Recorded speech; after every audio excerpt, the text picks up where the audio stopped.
창세기 43번째 시간입니다. 우연히 잘 되었다고 말하지 말라라는 제목으로 말씀 증거합니다.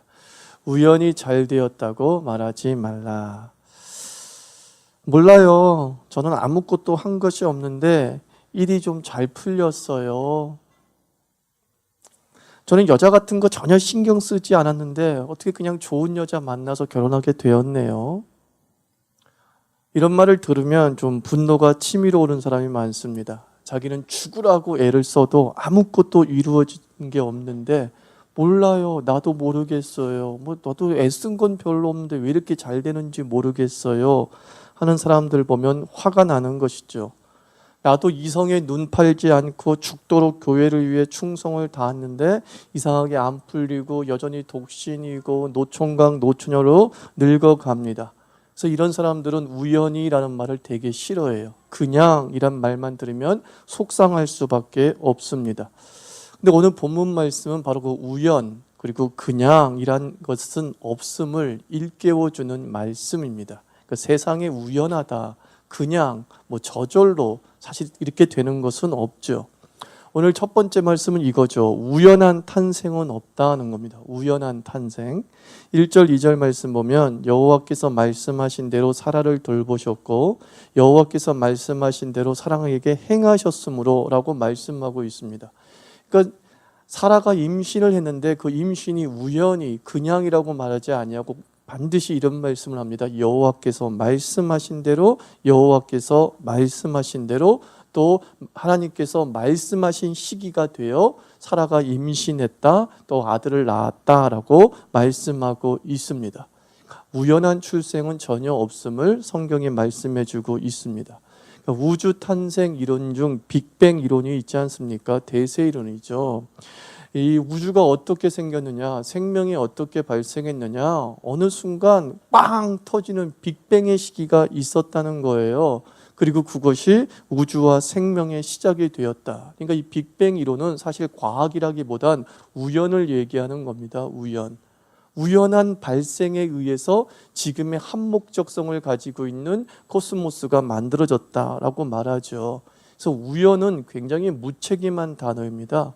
그냥은 매우 무책임한 단어입니다. 엄마 나를 어떻게 낳았어? 글쎄다. 어쩌다 보니 그냥 널 낳았단다. 사실 이런 엄마가, 이런 부모가 자녀를 최선을 다하겠습니까? 내가 낳은 자녀가 우연이고 어쩔 수 없이 그냥 낳았다고 판단이 되어지면 사실 그 속에 부모로서의 책임감은 결여될 수밖에 없죠. 엄마, 나를 어떻게 낳았어? 라면 최소 아빠와 엄마가 널 너무나 사랑해서 낳았단다. 너를 갖고 싶은 소원이 너무너무 강해서 기도했더니 하나님이 주셨단다. 즉 나의 탄생이 우연과 그냥 사고에 의해서 발생된 것이 아니라 뚜렷한 목적과 이유를 가지고서 네가 태어났다라고 말할 수 있는 것이 부모이죠. 그것이 그 아이를 향한 최선의 탄생의 선물이 될 수 있습니다. 부적절한 부모는 있어도 부적절한 자식은 없다고 하죠. 그러니까 하나님의 목적 없이 태어나는 사람은 없습니다. 야고보서 1장 18절 말씀 보면 그가 그 조물 중에 우리로 한 천 열매가 되게 하시려고 자기의 뜻을 쫓아 진리의 말씀으로 우리를 낳으셨다라고 말씀하고 있습니다.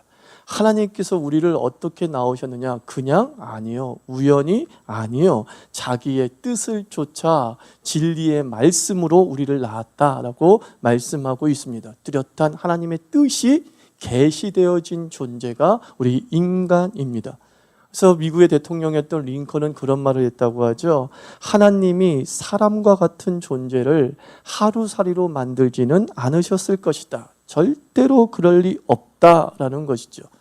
링컨이 인간을 존중할 수 있었던 이유는 뭐냐면 하나님이 인간을 만드신 목적에 위대한 가치를 부여했다는 거죠. 즉 하나님에 대한 바른 지식이 자신에 대한 높은 가치를 부여하게 됩니다. 우리가 하나님을 올바로 알면 알수록 자기를 높이게 돼요. 자기 자신에 대한 당당함이 생기게 됩니다. 자존감이 낮은 사람이 있습니다. 이 자존감이 낮은 사람은 다른 말로 그는 하나님에 대한 이해가 부족한 사람이에요. 그의 자존감을 높여주기 위해서 네가 얼마나 잘난 줄 아니? 네가 얼마나 귀한 줄 아니? 여기서부터 설명이 되면 안 돼요.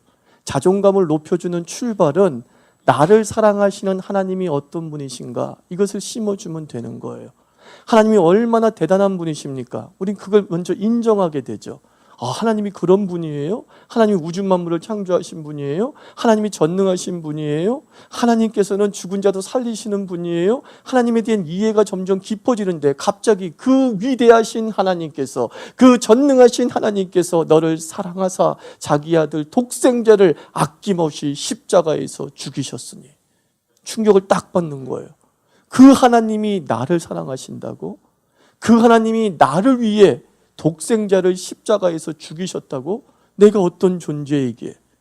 자존감이 살아나기 시작하는 것이죠. 하나님에 대한 깊은 이해가 있으면 있을수록 자기 자신에 대한 자존감이 불타오르게 됩니다. 그래서 우리 신앙인은요, 좀 자기 존중이 필요합니다. 자기 존중. 우리 젊은이들 사이에 힙합퍼들 이야기들이 유행하고 있지 않습니까? 힙합퍼들이 쓰는 단어 중에 두 가지 중요한 단어가 있어요. 첫 번째가 리스펙트.